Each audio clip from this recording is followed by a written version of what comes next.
When you see someone who's the best in the world at what they do, they're being rewarded in public for what they've practiced millions of times in private.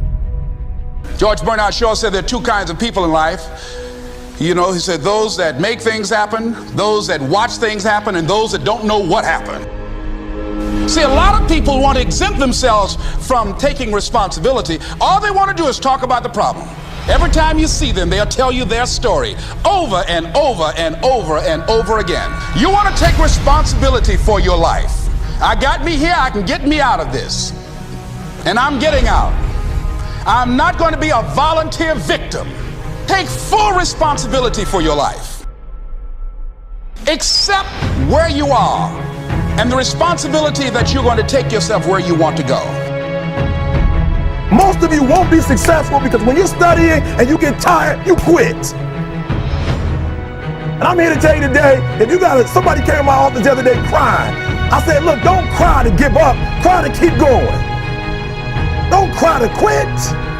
You already in pain, you already hurt, get a reward from it.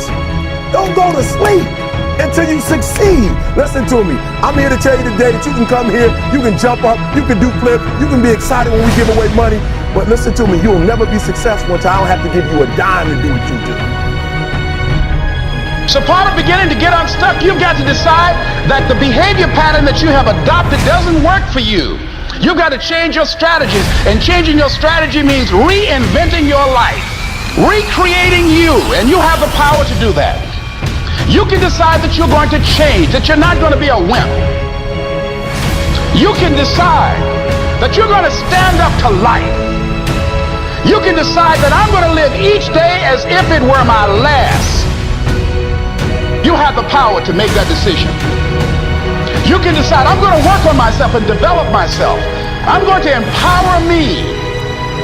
And all of these things that are happening to me right now, they're just temporary inconveniences. They're not stronger than I am.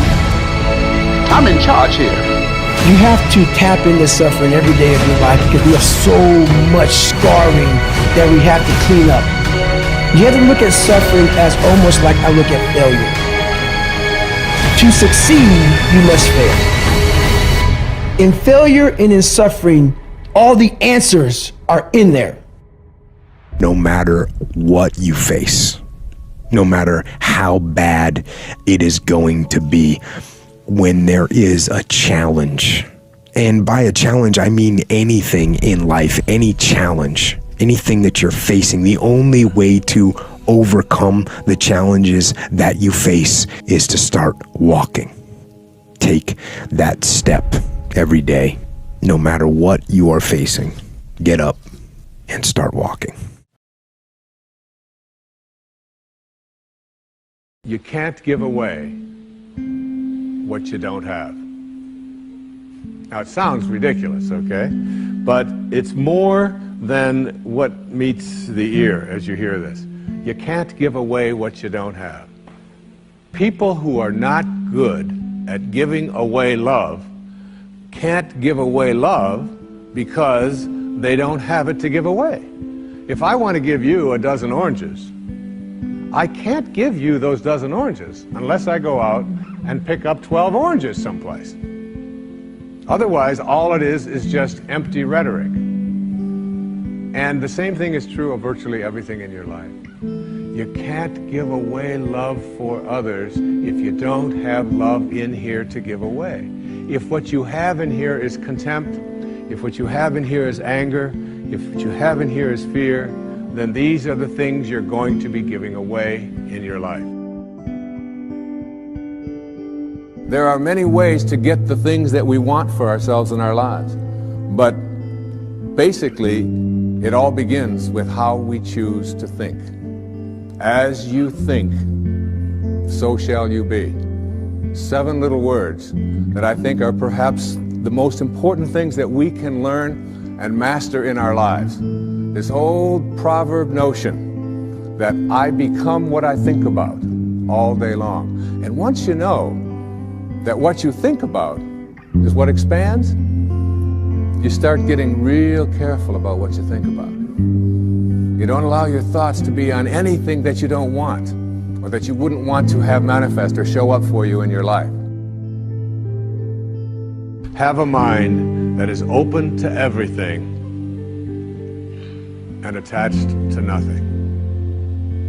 One of the central principles of my life is that no one knows enough to be a pessimist about anything. And that each and every one of us, when we close our mind to what is possible for us or what is possible for humanity, closes off the genius that resides and lives in each and every one of us. Having an open mind doesn't necessarily mean finding fault with all of the things that you've been taught by others. It means opening yourself up to the potentiality and the possibility that anything and everything is possible. So having a mind that is open to everything and attached to nothing really means finding within ourselves the ability to get rid of a trait that I find so common in the contemporary world. Do you know that most people that I meet spend their lives looking for occasions to be offended? They actually are out there hoping that they can find some reason to be offended. And there's no shortage of reasons. They're out there everywhere. The way this person dressed, what this person said, they turn on the TV, they hear the news, they're offended by this, someone used language that they didn't like, someone doesn't share the same customs that you, and people all day long. In fact, if you keep track tomorrow, you will find probably 100 reasons that you can go around being offended. But a mind that is open to everything and attached to nothing is a mind that says, I'm never looking for anything to be offended by. And that whatever anybody else out there has to say, my response to that is, that's an interesting point of view. I've never considered that before. Talking about past and future and excessive emphasis on past and future in your life, yes, of course you need to have, there's nothing wrong with having a certain intention of what you want to achieve, take steps towards it. It's part of living here in this dimension. You can't just say, I'm never going to plan anything anymore, just take life as it comes. Well, some people try to do that, but they're not that happy either after a while. So then your life will get very diffused. And so to have an intention, to make a plan, perfectly fine. Either a short-term plan, like I'm going to meet you tomorrow at 4 o'clock. How would you ever meet anybody if we didn't have time? And future on a practical level, of course it's needed. The question is whether future takes over your mind.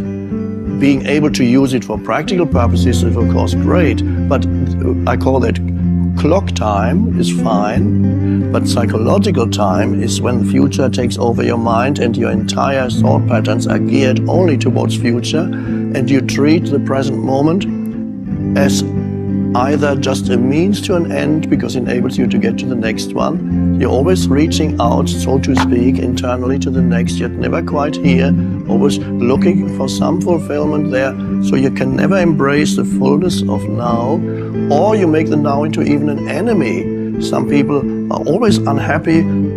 Perhaps we all know one or two people like that. 3.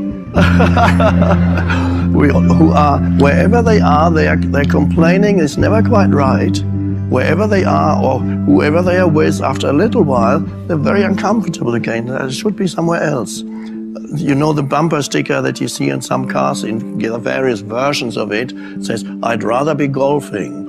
And then another one says, I'd rather be fishing. I'd rather be this, I'd rather be there. When I visited the spiritual teacher Ram Dass, who lives in Hawaii, he has a bumper sticker on.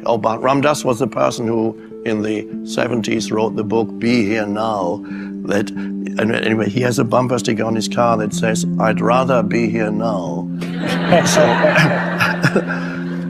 And then you realize you can still pursue whatever an intention where you want to get to, a plan, I call that it's a bit like a journey. Your life is a journey. You're going, you know, you want to go from here to there. Whether you're going to get there, we don't know. Maybe on the way you'll branch out to somewhere else. But at least you have a certain direction. It's good to have some direction in your life. But while you are traveling, if your destination takes up most of your attention and you're continuously focusing on there, you miss all the journey, really. You can't enjoy the journey anymore. And most of your life is the journey. The arriving is relatively rare. The wedding, and a few more graduation, but so those moments are not the far and few between. So the rest is the journey.